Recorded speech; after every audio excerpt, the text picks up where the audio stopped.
I spoke at the Ontario Beekeepers Association annual meeting yesterday, and I think it went fairly well. I'm certainly not a polished speaker or anything, but I don't think they're getting me there because of my speaking talents. They're getting me there just to bring perspective on beekeeping. That's one thing I do is sometimes these meetings and conventions I find are just layered with issues and study and all this kind of very interesting, important stuff. But a lot of the time, I think the organizers forget that beekeepers are there to listen to beekeeping too, and maybe that's where I can inject some information or some interest. Is just bring good old solid beekeeping to the table and just talk about raising bees for a little bit. Just helps maybe change everybody's mindset from study, issue, beekeeping, and just that change in thought just helps clear the mind, refreshes everybody, then they can get back into the business and the studies and everything. So that's all I do is I just bring basic beekeeping to the table, and I have a lot of fun. I've been doing a lot of these presentations over the last 2.5 years, and I'm certainly not very comfortable with speaking in front of people. I don't think that's any secret. 3 years ago, I had trouble standing in front of 3 people and speaking, let alone speaking in front of 200 or 300 people. And now over Zoom, I mean, that's a whole different medium and so awkward. But over the years and after every presentation, I'm always reflecting and I'm always focusing on problems I had. I'm very self-critical, and I'm always trying to take one step forward and trying to improve that, just to try to improve my communication with others, especially because I find it very important that I'm doing a lot of association business, and I find that being able to overcome my fear of speaking in front of people, that anxiety that absolutely cripples me, by being able to overcome that, I'm allowing myself to be a better person for one thing, but conduct business, association business. Even on my farm here, I'm a better communicator with my workers, and we're just getting better communication leads to better work getting achieved. So the whole project is kind of following circle and providing me a tremendous amount of benefit. But anyways, throughout the presentations, I'm always focusing on these problems. And I feel after the presentation, I feel like I've absolutely dropped the ball because I'm always focusing on those damn problems that's happened throughout the presentation. I never consider all the positive aspects of the presentation. But what it's doing is it's allowing me to focus on the problems to fix them. So I've been going to Toastmasters to help me with this, and I found it is extremely beneficial to have a group of people who are focused on improving our public speaking skills. And one of the things that they do in these meetings is we count all the ticks and we try to fix all the, those ums and ahs, and I say a lot of, what do I say? I say a lot of ums. You know what I mean?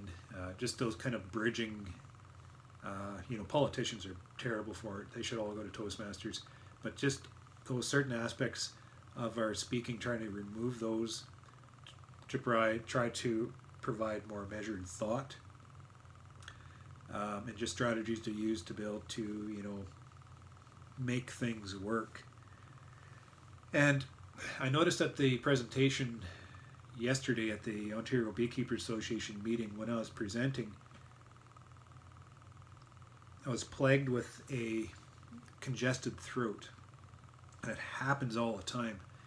And I'm always always clearing my throat, and this clearing of my throat has become one of those tics. Automatic, just reflex. And I hate it because it sounds terrible and it just interrupts, and it actually compounds itself to becoming progressively larger issue all the way through the presentation when you're talking. And I didn't really think much about it. I've always been aware of it throughout my presentations and through, I'm doing a lot of speaking and videos and this kind of stuff, so I'm aware of it. But after yesterday's meeting, it was like I've almost lost my voice at the end of this. I've been talking straight for an hour. I almost wasn't able to finish because my throat just about quit on me. I got to figure this out. This is a problem I got to figure out. So last night I did a little bit of researching on it, and it made a lot of sense to me. The strategy I have had around trying to keep a clear throat has been one of probably I was doing a lot of disservice to myself as I was preparing to speak, as I thought I was trying to improve my phlegmy throat. And I have to realize that mucus, that phlegm, is extremely important, as your vocal cords need that lubricant. They need that lubricant to be able to move and vibrate and all this kind of stuff. And when we clear our throats, it's like we take the vocal cords and just kind of slop them like this, and it removes their mucus. But what it does is it kind of bruises and irritates the vocal cords, right? So then what happens is you're removing maybe some of that mucus, but because you're slapping, it's irritating the cords and forming more mucus on top of those cords. Just constant throat clearing is extremely hard on your vocal cords, on your throat. And I find before the meetings, before I start, like yesterday, I had just a little bit of irritation or build up in my vocal cords. And so I spent 2 minutes solid just very hard clearing my throat to try to clear the vocal cords so I could speak clearly into the camera. And that is the absolute worst thing I could have done, because it's just like spraining my ankle before I go on a marathon. I just slap. I irritated those vocal cords, just created the environment for irritation and more mucus forming, and it just kind of crippled my vocal cord before I actually sat down online to be able to present to the association. So then I speak for 45 minutes, and I'm having trouble at the end of it keeping my vocal cords clear enough to be able to actually speak, because I bruised them before I went on, you know. So I was looking for a few tips on how I can manage that issue. Like, it's there. It's how that feeling of clearing your throat. How am I supposed to manage it? Like, how am I supposed to get through it as I'm speaking? So I was provided a few tips, and the first tip is continual monitoring. Just like in Toastmasters, when you're looking to relieve the ums and the ahs, and you know what he means, and all those kind of bridging tics, and try to focus on eliminating those. One way to eliminate them is just to use silence instead of saying So when you're bridging thoughts, you just provide silence, right?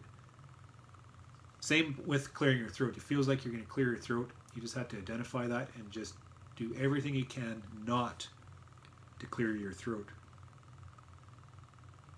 Because every time you go, it's just like those vocal cords slapping, and you just keep doing it, and it just gets worse and worse and continually worse. So just like those ums and ahs, don't clear that throat. It's extremely hard. I've been practicing it for the last all yesterday evening. It's surprising how much I clear my throat in a day. All morning.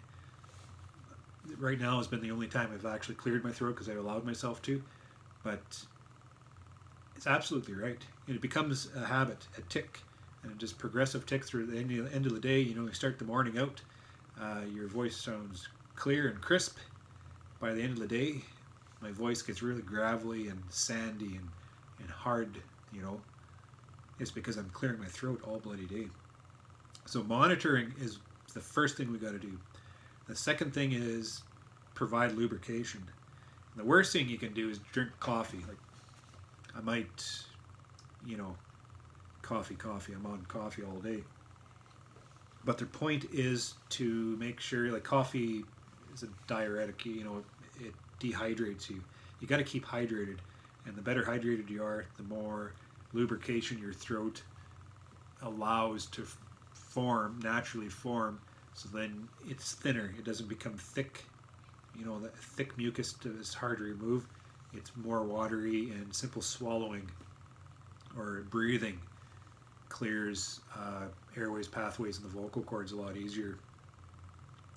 And another tip, they said, as you're talking, every time that you feel like you want to clear your throat, just take a sip of warm honey, warm water with honey.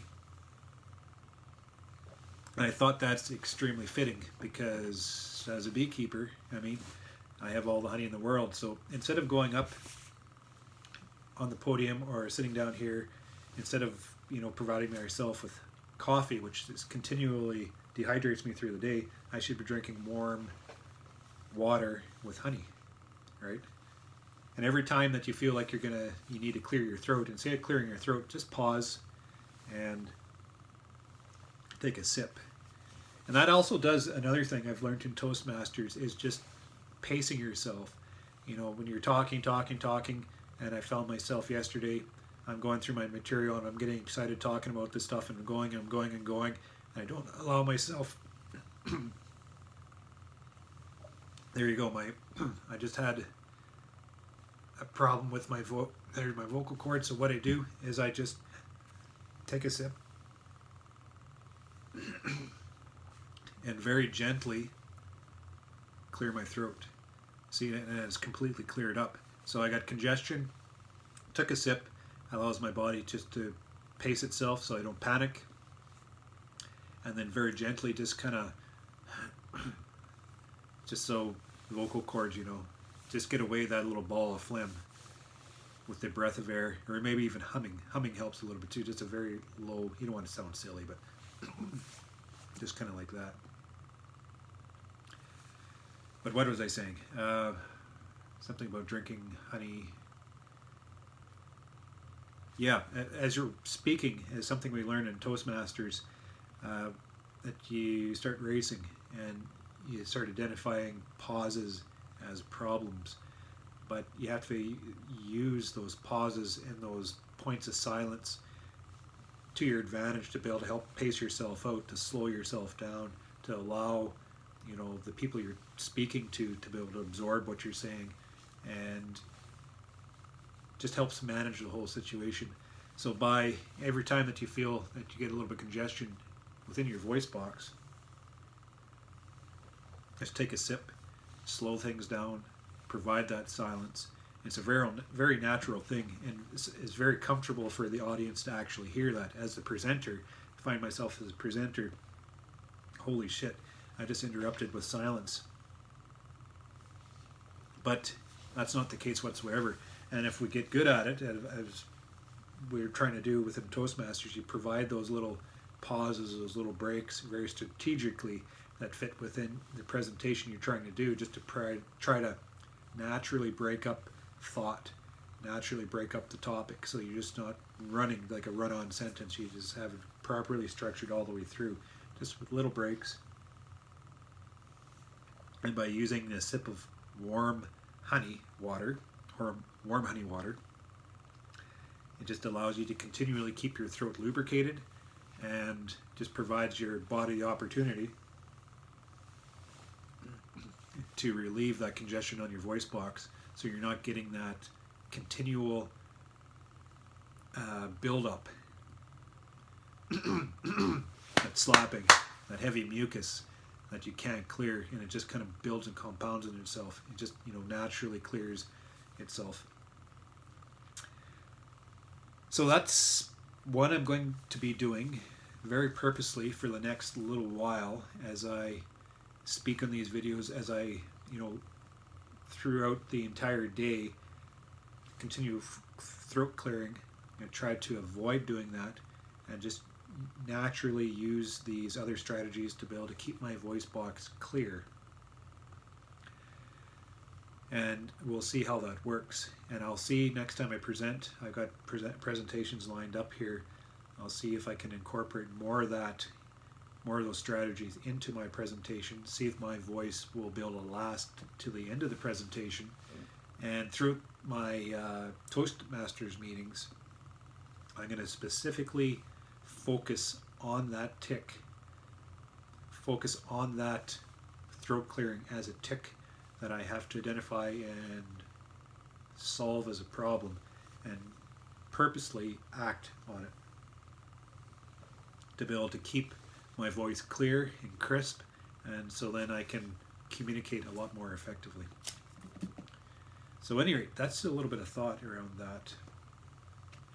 Progressively moving forward. I just love it.